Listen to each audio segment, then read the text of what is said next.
జాతీయ స్థాయిలో వరుసపెట్టి పరీక్షా పత్రాలు అంటే ప్రశ్నాపత్రాలు లీక్ అవుతూ ఉంటే, ఎక్కడే కూడా ప్రభుత్వం జవాబుదారీతనం పాటించడం లేదు, ఫీల్ అవ్వడం లేదు.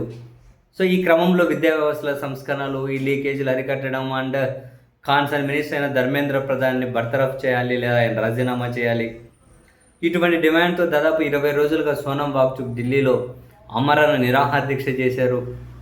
చివరికి రోజు తెల్లవారుజామున ఆయన తీసుకెళ్ళిపోయారు ఆసుపత్రికి ఆ దీక్షను బ్రేక్ చేసుకుంటూ. బట్ ఆయన మాత్రం నా ప్రాణం పోయినా పర్వాలేదు, నేనైతే దీక్ష కొనసాగిస్తా అని చెప్పి అంటూ ఉన్నారు.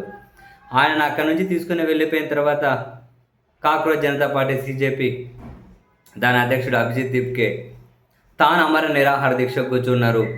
ఖచ్చితంగా ప్రభుత్వం సమాధానం చెప్పాలి, జవాబుదారితనం ఫీల్ అవ్వాల్సిందే, జవాబుదారితనాన్ని వాళ్ళు తీసుకోవాలి, అంటే వాళ్ళు అకౌంటబిలిటీ ఫీల్ అవ్వాల్సిందే, తప్పదు అని చెప్పి ఇప్పుడు ఈయన దీక్ష కూర్చున్నారు. సోనం వాంగ్‌చుక్ సార్ను ఈడ్చి పడేశారు అని, నన్ను కొడుతూ పక్కకు తప్పించేశారు అని రకరకాల తీవ్రమైన ఆరోపణలు అభిజిత్ దీప్కే చేశారు. వీళ్ళందరినీ గమనించిన తర్వాత ఒకటే అనిపించింది, వీళ్ళకి ఏమైనా పిచ్చి పట్టిందా? ఎందుకంటే ఎవరి కోసం వాళ్ళు చేస్తూ ఉన్నారు, జనరల్గా ఎవరి కోసం చేస్తూ ఉన్నారు? ఈ దేశ ప్రజలకు ఏది అవసరం లేదబ్బా సామి. కులాల కుంపట్లో, మతాల ఉచ్చులో, దేవుడి ఉచ్చులో ఆ ఊపిలో కూరుకుపోయినరబ్బా జనము. అరే నీ పాసుగుల బ్రిటిష్ హయాంలో బానిసత్వం చేసిన వాళ్ళు, బ్రిటిష్ హయాంలో వాళ్ళకు లొంగిపోయిన వాళ్ళు ఈరోజు గొప్ప గొప్ప దేశభక్తులు, ఈరోజు గొప్ప గొప్ప వీరులు రాయ్యా. స్వతంత్ర పోరాటం చేసిన వాళ్ళు ఈరోజు దుర్మార్గులు, స్వతంత్రం పోరాటం చేసిన వాళ్ళని ఈరోజు నీచులని చెబుతూ ఉన్నారు. ఎవరి కోసం ఎవరు చేసేది? ఇప్పుడు జనం ఎట్లున్నారు? వీళ్ళకి ఇవన్నీ అవసరం లేదు. ఏది ఇన్ని రోజులు వాళ్ళు దీక్ష చేశారు, కనీసం ఏ ఒక్క విద్యార్థి తల్లిదండ్రులు వెళ్ళి సంఘీభావం ప్రకటించారా? పోనీ ఎక్కడైనా కనుక విద్యార్థుల తల్లిదండ్రులు అరే పాపం మన కోసమే చేస్తున్నారని చెప్పి కనీసం రవ్వంతనే చలనం ఉందా? ఆయన వాళ్ళు చేస్తున్నట్లనా వీళ్ళకి తెలుసా? పోనీ మీడియాకి ఏమైనా ఉందా? మీడియానా తుతు, దాని మీడియా అనడమే అసహ్యకరమైన సంగతి.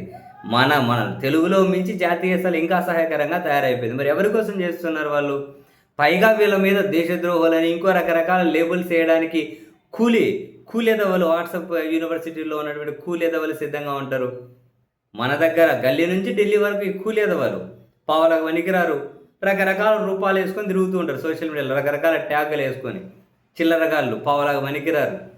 ఇప్పుడు మంచి అనేది బూతు, కేవలం బూతు, విషాన్ని, విద్వేషాన్ని చిమ్మే వాళ్ళు మాత్రమే ఇప్పుడు అసలు సిసలైన నాయకులు, అసలు సిసలైనటువంటి దేశభక్తులు. పాపం ఈ సోనం వాంగ్‌చుక్‌కి పెద్ద ఈయన అనుకుంటూ ఉన్నట్టున్నారు, అరే 30-40 సంవత్సరాల కిందటే మా నాన్నగారు లడఖ్ ప్రజలకు వెనకబడిన తరగతుల హోదా కోసం నిరవధిక నిరాహార దీక్ష చేస్తే, అమరణ దీక్ష స్వయాన అప్పుడు ప్రధానిగా ఉన్న ఇందిరాగాంధీ గారే మా నాన్నగారి దగ్గరకు వచ్చి నిమ్మరసం ఇచ్చి మీ డిమాండ్ అమలు చేస్తాము అని చెప్పి బ్రేక్ చేశారు.